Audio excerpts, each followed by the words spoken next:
The sun over Carrhae is merciless. It is 53 BCE, and the dust of northern Mesopotamia hangs in the air like a held breath. Roman standards, golden eagles carried from the ends of the earth, glint faintly as they advance. The men beneath them are veterans, conquerors of Gaul, survivors of civil war, soldiers who believe, with religious certainty, that the world bends toward Rome. Then the sound begins, not the crash of shields, not the roar of infantry, a distant, rhythmic thunder, hooves striking earth, and beneath it, something stranger, a constant hiss, like rain, like wind through dead grass. The Parthians have arrived. By nightfall, Rome will be shattered, its general dead, its legions broken, and the eastern frontier of the greatest empire the Mediterranean had ever known will end, not with a wall, but with a wound. This is the story of the empire Rome could not conquer. Rome conquered through certainty. It marched in straight lines, built straight roads, and believed history itself followed a straight path toward Roman order, Roman law, Roman peace. Its enemies were meant to be absorbed, broken, civilized, or erased. But beyond the Euphrates lived a power that refused to play Rome's game. The Parthian Empire did not look like an empire at all. No marble forums, no uniform legions, no emperor carved in stone. And yet, for nearly 3 centuries, it stood in Rome's way. The Parthians emerged from the Iranian plateau, nomadic horsemen who seized the decaying Seleucid realm and transformed it into something uniquely their own. Their empire stretched from the edges of Central Asia to the gates of Mesopotamia. It was vast, wealthy, and quietly confident. Parthia was not centralized. It was not uniform. It was resilient. Rome mistook this for weakness. The Romans had a word for what they were doing in the east.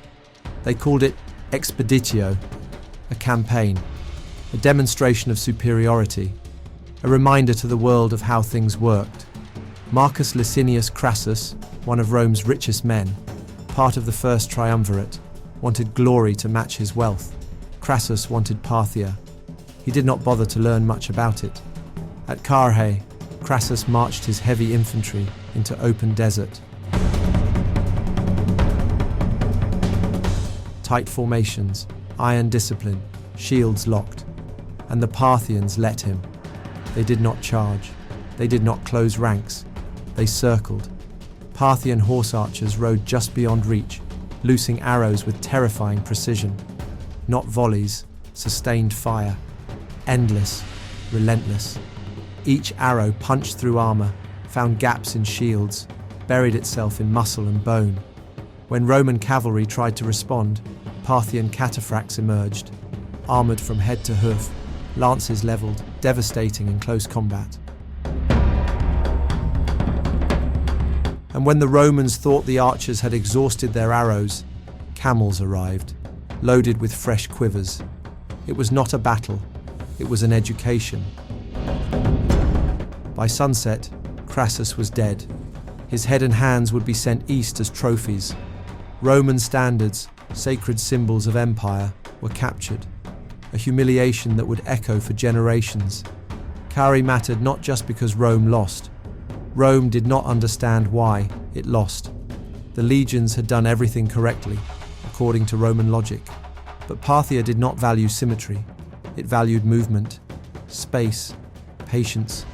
To the Parthians, war was not about crushing the enemy head-on. It was about control, of distance, terrain, and time. They fought like their land demanded. Open plains, long horizons, no walls to hide behind. Parthian identity was shaped by the horse. Children learned to ride before they learned to write. Nobility was measured not by land owned, but by followers commanded. Their famous tactic, the Parthian shot, firing backward while retreating, was not just a battlefield trick. It was philosophy made kinetic. Rome despised this style of war, called it cowardly, unmanly, yet it worked, again and again, and again. Rome would return, of course. Rome always returned, with new generals, new strategies, new confidence, and the Parthians would always be there, watching, waiting, refusing to be conquered. Decades later, Mark Antony marched east with an army larger than Crassus's. He had learned from past mistakes, or so he believed. He avoided the desert. He brought allies. He planned carefully. Parthia still broke him. Supply lines vanished. Winter closed in. Antony limped back west, thousands dead, reputation in tatters. Rome had faced Hannibal. It had crushed Carthage. It had broken kingdoms and erased names. But Parthia endured. What Rome never fully grasped was that Parthia did not need to win decisive victories. It only needed to deny Rome's certainty.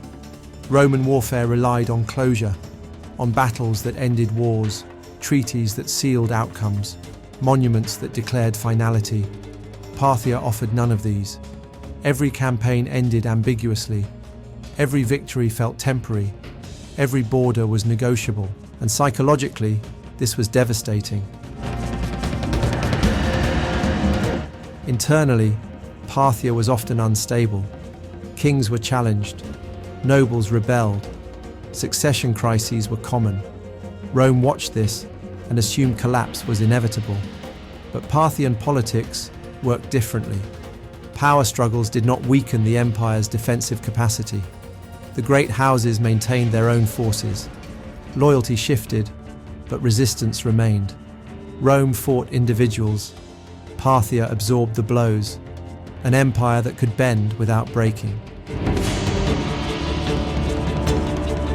Roman historians like to portray Parthians as decadent, soft, ruled by luxury. They wrote this while counting the cost of yet another failed Eastern campaign. There is a temptation in history to equate permanence with stone. Rome built in marble. Parthia built in memory. Its palaces were temporary. Its power mobile. Its identity carried in language, custom, and bloodlines. When cities fell, the culture rode on.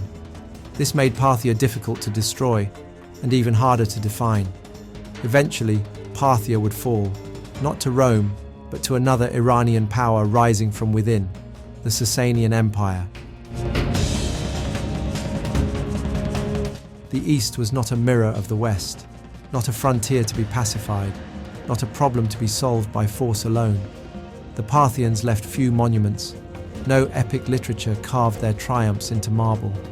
But they left something else. They proved that power does not always announce itself, that empires can survive not by domination, but by refusal, that adaptability can defeat might. Rome ruled the world by imposing order. Parthia survived by understanding chaos. At Carrhae, the dust eventually settled. The bodies were buried or left where they fell. The desert reclaimed its silence. Rome moved on. It always did. But the memory remained of an enemy that could not be pinned down, could not be absorbed, could not be made Roman. The Parthian Empire did not conquer Rome. It did something far rarer. It taught Rome its limits. And in the long arc of history, where certainty so often precedes collapse, that lesson may have been Parthia's greatest victory of all.